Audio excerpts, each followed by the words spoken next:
Évadez-vous dans un cadre verdoyant et paisible d'une propriété abritant 4 hébergements indépendants de 75 mètres carrés, dotés chacun d'une piscine privée. Les Nuits de Lens. Les Nuits de Lens, votre oasis privée à Sainte-Anne, en Guadeloupe, pour une expérience de détente totale. Plage à 10 minutes, parking privé et Wi-Fi gratuit, ainsi qu'un espace commun, barbecue avec table. Les Nuits de Lens. Téléphone 06 90 32 72 37.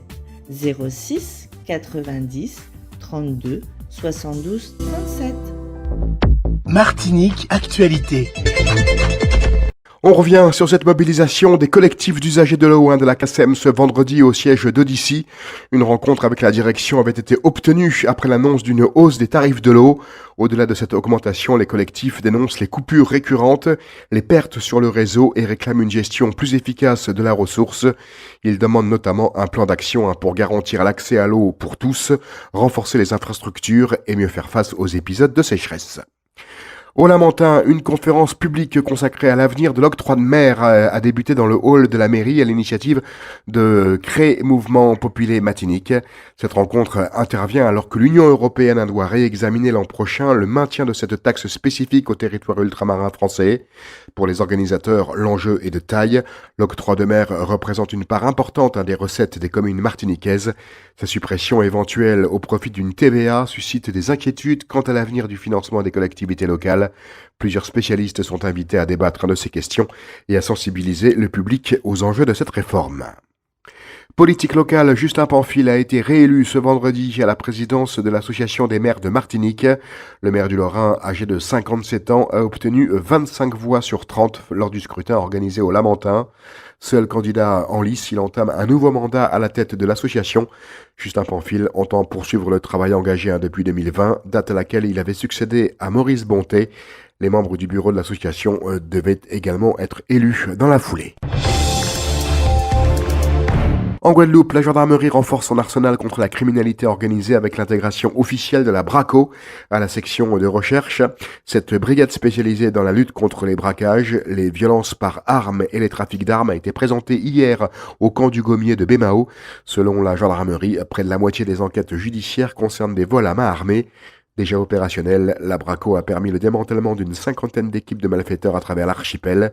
8 militaires spécialisés viennent aussi renforcer les effectifs de la section de recherche afin d'intensifier la lutte contre les réseaux criminels. À Saint-Martin, la brigade territoriale mobile de Sandy Graoun poursuit sa mission de proximité auprès de la population. Créée il y a 2 ans, cette unité de 5 gendarmes sillonne quotidiennement le quartier pour écouter, accompagner et orienter les habitants dans leur démarche. Une présence de terrain qui vise à renforcer le lien de confiance entre les forces de l'ordre et la population. Au-delà des questions de sécurité, les militaires mènent également des actions de prévention auprès des jeunes et jouent un rôle de relais avec les institutions locales.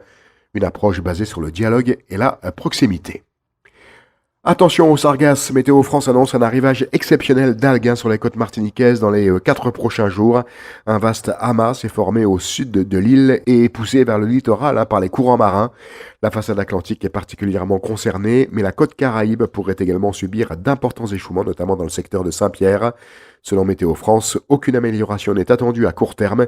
Les arrivages devraient rester soutenus tout au long du mois de juin, malgré une légère baisse espérée à partir de juillet. Économie. Pour la première fois, l'IEDOM publie une étude comparée entre les 2 parties de l'île de Saint-Martin et Sint-Maarten. Le rapport souligne qu'en dépit de 2 systèmes politiques et monétaires différents, l'île fonctionne comme un véritable espace économique intégré avec une circulation quotidienne des habitants, des travailleurs et des marchandises. L'étude met également en évidence un dynamique économique plus important côté néerlandais, notamment grâce au tourisme. Sint-Maarten accueille près de 1 600 000 croisiéristes par an et dispose d'une capacité hôtelière 3 fois supérieure à celle de la partie française. Malgré ces écarts, les 2 territoires restent fortement interdépendants.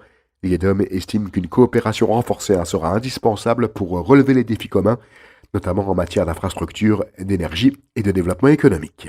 L'établissement français du sang lance en Martinique sa campagne Tous unis par le don à quelques jours de la journée mondiale des donneurs de sang célébrée ce dimanche.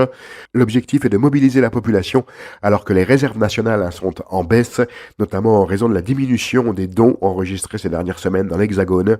L'EFS rappelle qu'un simple don peut sauver plusieurs vies et souligne l'importance de la mobilisation en Martinique où les besoins restent constants, notamment pour les patients atteints de drépanocytose. La campagne se poursuit jusqu'au 19 juin. Football maintenant avec la deuxième édition de la LB Cup qui se tiendra demain au stade Louis-Achille à Fort-de-France. Près de 80 jeunes joueurs U13 et U14 participeront à ce tournoi créé par Ludovic Blas. Cette année, 4 équipes composées des meilleurs jeunes repérés durant la saison s'affronteront tout au long de la journée dans un format plus relevé. Des recruteurs seront présents pour observer les talents du territoire. L'an dernier, plusieurs participants avaient décroché des stages d'observation dans des clubs professionnels.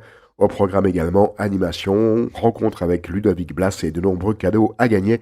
Une journée de football, donc de détection et de rêve pour la jeunesse martiniquaise. On y va! Au News Radio, assis outremernews.fr. On radio avec Info Guadeloupe, Martinique, Guyane, Réunion, Mayotte et surtout, musique pour tout le monde. Attention,